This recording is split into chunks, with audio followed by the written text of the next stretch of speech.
Actu, résultats, interview, décryptage, équipe de France. Tous les jours, avec le Midi Olympique, c'est le journal de la Coupe du Monde. Bonjour à toutes et à tous, bienvenue dans le Chant du Coq, le journal du mondial de Midi Olympique en podcast. Au sommaire aujourd'hui, une large page consacrée à notre 15 de France.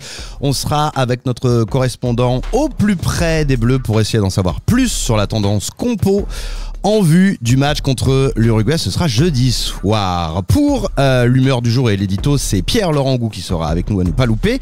Puis direction Saint-Étienne, découverte de la ville hôte de cette Coupe du Monde. Et pour terminer en exclusivité, Chelsea Colby, l'ailier sud-africain, sera dans le Chant du Coq. On commence tout de suite par le son du jour.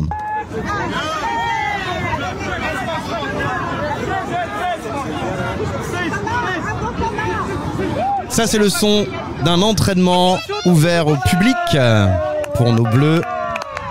Devant plus de 3000 personnes, de la joie, des sourires et un engouement toujours aussi palpable. Les Bleus, justement, on en parle tout de suite. Le Chant du Coq. Analyse, interview, reportage, toute l'actu de l'équipe de France.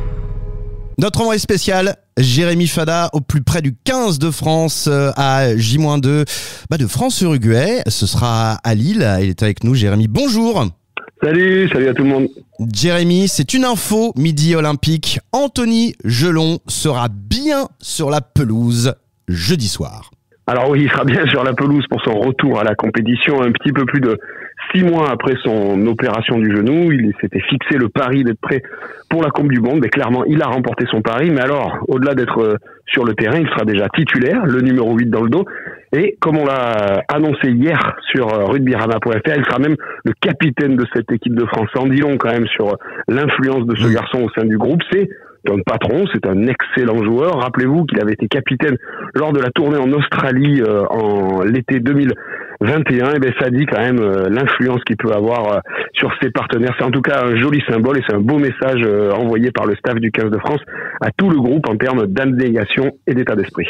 Ah, l'histoire est belle, ça c'est sûr, Jérémy, l'histoire est belle. Alors plus largement au niveau de la compo, on va avoir, et on s'en doute, pas mal, voire énormément même de turnover face à l'Uruguay. Alors Fabien Galtier, il a décidé de procéder, on appelle ça une large revue d'effectifs. En effet, il y aura 12 changements dans le 15 de départ. Alors le 15 de départ qui ne sera annoncé que dans la journée, mais bon, on le connaît déjà. Il y aura 12 changements et seulement 3 joueurs maintenus dans ce 15 de départ. Et quelque part, c'est pas un hasard, hein. Pour eux, on va dire que c'est les 3 joueurs.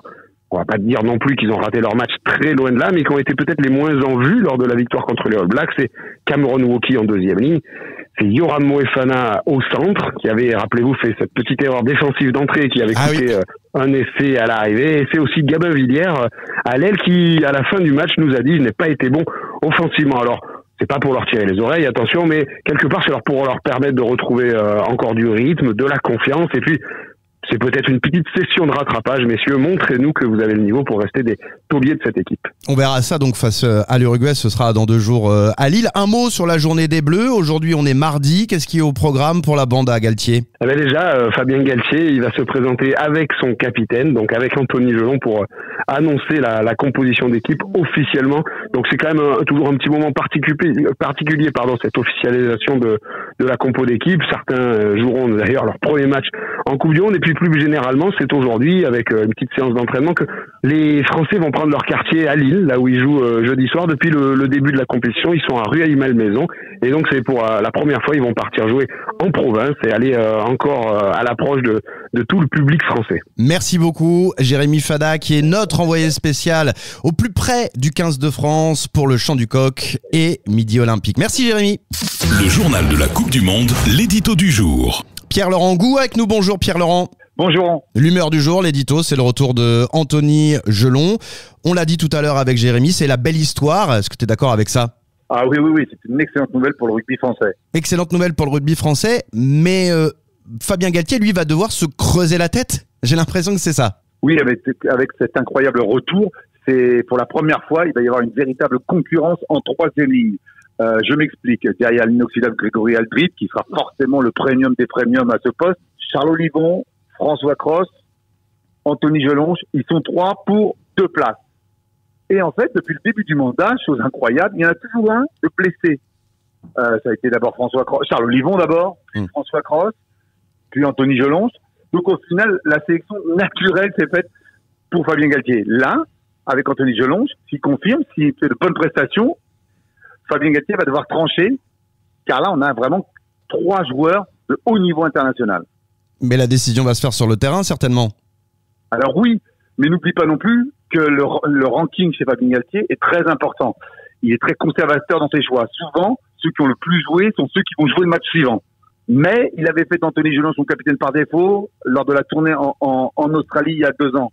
Et c'est là que le joueur avait véritablement explosé au niveau international et son charisme avait sauté à la figure de Fabien Galtier.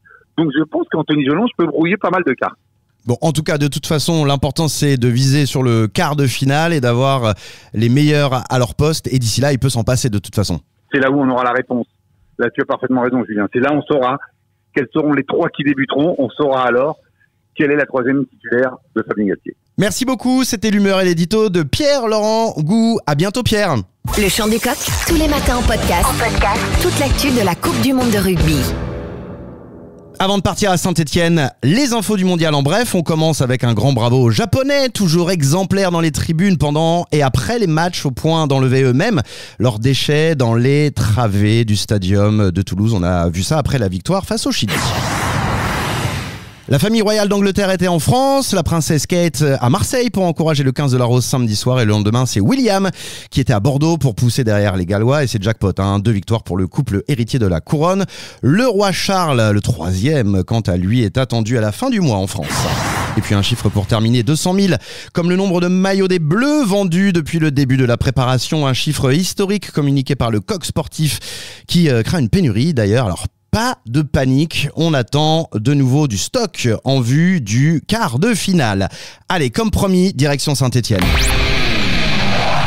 Bienvenue dans le QG des supporters. Chaque semaine, on vous emmène dans une ville haute de ce mondial pour vous faire découvrir son rapport au rugby. Aujourd'hui, c'est le tour de Saint-Etienne. Un reportage de Julien Plazanet. En effet, orpheline d'un club de rugby pro, la ville de l'AS Saint-Etienne reste passionnée. Les fans étaient nombreux pour ce match, avec une enceinte quasi pleine. C'est un grand plaisir de voir un autre ballon dans ce stade mythique et cette ambiance fraternelle, bon enfant, c'est très agréable. C'est bien pour nos territoires aussi, le tourisme, l'économie, pour tous les clubs qui vont pouvoir venir. On a vu les enfants dans les stades, c'est super. Oui, ce qui était marquant, c'est le nombre d'enfants dans les tribunes avec leurs parents ou leur club de rugby pour leur offrir des souvenirs uniques. Et c'est aussi ça l'objectif, en variant les territoires. Je préfère de regarder un match au stade, parce que c'est super bien. Parce que j'aime bien voir des matchs de la Coupe du Monde. Et tout un stade a poussé, à chanter dans ce chaudron fer de lance d'une cité sportive. Une ambiance incroyable, ça a crié, ça a fait du bruit. Je pense que même les Italiens qui étaient là, je pense qu'ils ont dû se sentir presque à la maison. Et même les Namibiens, quand ils avaient des belles actions, etc. Franchement, le public a poussé et c'était beau. C'est un grand stade déjà, je pense qu'il y a beaucoup de ferveur, beaucoup d'histoire, beaucoup de passion. C'est quand même une ville très sportive. Il y a beaucoup de clubs dynamiques. Pendant l'Euro 2016, on a été aussi une place forte. On l'a compris, Saint-Etienne en redemande. Forza Italia! Le Chant du Coq, tous les matins en podcast. Toute l'actu de la Coupe du Monde de rugby.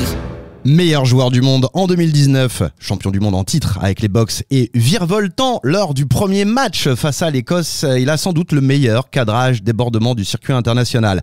En exclusivité pour le Chant du Coq, Chelsea Colby nous explique ce geste dévastateur. Comment je réalise ce geste ? En réalité, c'est surtout une affaire de mobilité. Il faut pouvoir placer son corps efficacement pour changer de direction sans pour autant perdre de vitesse. C'est aussi basé sur l'agilité. L'agilité du corps, bien sûr, mais aussi pouvoir développer son talent en fonction des conditions et des surfaces de jeu. C'est d'ailleurs ce que je pratique à l'entraînement. Parfois même, je ne sais pas moi-même ce que je vais faire au moment de déclencher le geste. Je me demande surtout si je suis bien placé au niveau de mon équilibre pour ensuite prendre la meilleure décision possible et surprendre mon adversaire.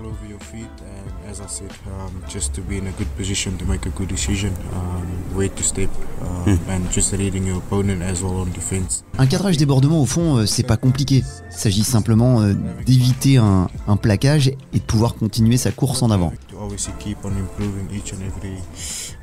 Chelsea Colby au micro de Reda Messaoudi. Avant de se quitter, on ouvre la boîte à souvenirs. Souvenir de Coupe du Monde. On se souvient tous de son essai en 2007 en quart de finale face aux Blacks. L'ancien Toulousain est l'un des meilleurs centres de l'histoire du rugby français. Yannick Josion nous raconte son souvenir de Coupe du Monde. Écoutez. 2003, c'est je dirais une préparation atypique puisque c'est la première fois que j'avais l'occasion de me préparer comme ça pendant quasiment 4 mois. Bien de 2 mois et demi ici en France et puis après à l'Australie pendant la compétition. C'est vrai que j'ai vraiment pris du plaisir à évoluer sur le terrain dans un contexte différent où on n'est pas dans l'enchaînement des saisons comme on a pu le faire un peu toute ma carrière. Là on est vraiment sur la préparation peaufinée, donc c'était pour moi aussi une découverte et puis l'ambiance après sur place, l'ambiance avant les matchs. Donc pour moi c'était un tremplin en fait, cette Coupe du Monde 2003 c'était un tremplin.